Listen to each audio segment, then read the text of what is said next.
Hello everyone, welcome back to my channel. আশা করছি তোমরা সবাই ভালো আছো, আমিও খুব ভালো আছি। সো থাম্বনেল দেখে বুঝতেই পেরেছিলে আজকে আমরা ঘুরতে যাচ্ছিলাম মায়াপুরে। দিনটা ছিল শুক্রবার, জানুয়ারির 10 তারিখ 2025 সালে। এটা ছিল আমাদের ফার্স্ট ট্যুর। বনগাঁ থেকে প্রথমে আমরা রানাঘাটে ট্রেন ধরেছিলাম, তারপর রানাঘাট থেকে কৃষ্ণনগরে ট্রেন ধরেছিলাম। ট্রেনে ওঠার আগে আমরা ডাইরেক্ট কৃষ্ণনগরের টিকিটটাই কেটেছিলাম, আর পার পার্সন আমাদের লেগেছিল 15 টাকা।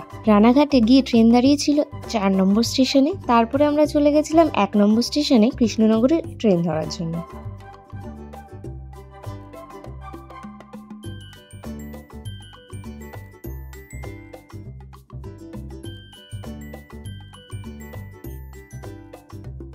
কৃষ্ণনগর স্টেশনে পৌঁছে 1 নম্বর স্টেশন থেকে বেরিয়ে একটু হাঁটলেই আমরা দেখতে পাবো টোটো স্ট্যান্ড, আর টোটো স্ট্যান্ড পার করলে আবার দেখা যায় অটো স্ট্যান্ড।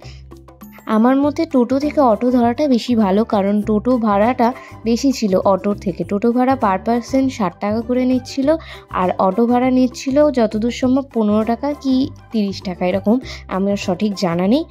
যেহেতু আমরা পুরো গ্রুপে গেছিলাম প্রায় 13 জন মতো, তাই আমরা টোটো রিজার্ভ করে নিয়েছিলাম। দুটো টোটো আমাদের পড়েছিল 450 টাকা। টোটো করে চলে যেতে হবে সরপঙ্গজ হুল্লোর ঘাটে। প্রায় আমাদের টোটো করে যেতে 45 মিনিট সময় লেগেছিল, বেশ দূর ছিল। আমরা গিয়ে ঘাটে টিকিট কেটে নিয়েছিলাম। ঘাটের টিকিট ছিল মাত্র 3 টাকা। ঘাট পার হতে আমাদের খুব বেশি সময় লাগেনি, 1 থেকে 2 মিনিট। খুবই ছোট ঘাট, পাশাপাশিই ছিল।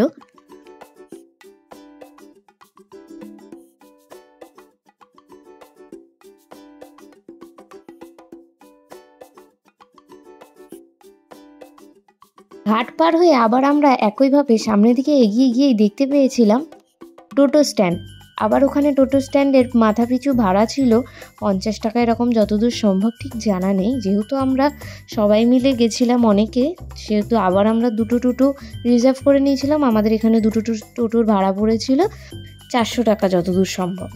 ট্যুরটা ছিল 3 দিন 2 রাতের ট্যুর। আর আমরা মায়াপুরের ইসকন মন্দিরের ভেতরেই একটি ভবনে ছিলাম। ভবনটির নাম হলো গীতা ভবন। ঘাট থেকে নেমে টোটো ধরে বলতে হবে গীতা ভবনে যেতে হবে, বা মায়াপুরের ইসকন মন্দিরের 4 নম্বর গেটে যেতে হবে। 4 নম্বর গেটে নেমে একটুখানি হাঁটলেই আমরা পৌঁছে যাব। টোটো থেকে নেমে প্রায় 5 মিনিট হাঁটার পরে এই চলে এসছে গীতা ভবন। আমরা একটা বড় রুম নিয়েছিলাম যেখানে 10 জন থাকতে পারবে। তার কস্ট পড়েছে আমাদের পার নাইট 1800 টাকা। এখন বাজে 6:50। আমরা যাচ্ছি সন্ধ্যা আরতি দেখতে। এবার যতদূর সম্ভব, ওখানে হয়তো ভেতরে মোবাইল অ্যালাউ নেই, যদি অ্যালাউ থাকে যতটুকু সম্ভব দেখাবো। ভেতরে মোবাইল অ্যালাউ ছিল না। ওখানে ফোন রাখার জন্য পার ফোন 5 টাকা নিচ্ছিল, আর জুতো রাখার জন্য টাকা নিচ্ছিল। সো ভেতরে গিয়ে আমরা আরতি দেখে তারপর বেরিয়ে পড়েছিলাম। আমাদের মন্দির ঘোরা হয়ে গেছে, এবার আমরা একটু যাচ্ছি খেতে, কারণ এসে থেকে আমরা কিছুই খাইনি এখনো। কোথায় যাচ্ছি আমরা? গোবিন্দাস রেস্টুরেন্ট বলে একটা প্রভুজিরই ওখানে, মানে মায়াপুরের ভেতরেই ভবনে। এখানে অনেক রকম রেস্টুরেন্ট আছে, প্রত্যেকটাই পিওর ভোগের প্রসাদ আর ভেজ। টি নিয়েছে, লাবণ্য কেক নিয়েছে, মা একাদশী স্পেশাল ফ্রেঞ্চ ফ্রাই নিয়েছে মায়ের একাদশীতে, আর এটা ক্যারামেল কেক। আমরা ঢুকেছিলাম রাত্রিবেলায়, সেই জন্য মন্দির সেভাবে দেখাতে পারলাম না, কুয়াশা আর ঠান্ডার জন্য মন্দির ভালো স্পষ্ট দেখাও যাচ্ছিল না বাইরে থেকে। সো আমার আজকে মায়াপুর ট্যুর ব্লগের ফার্স্ট পার্ট এই অবধি। আশা করছি ভালো লেগেছে। যদি ভালো লেগে থাকে তাহলে লাইক, শেয়ার আর সাবস্ক্রাইব করতে কিন্তু ভুলো না। আর কেমন কি লাগলো একটু কমেন্ট করে দিও। আজকের মতো এই অবধি, টাটা, বাই।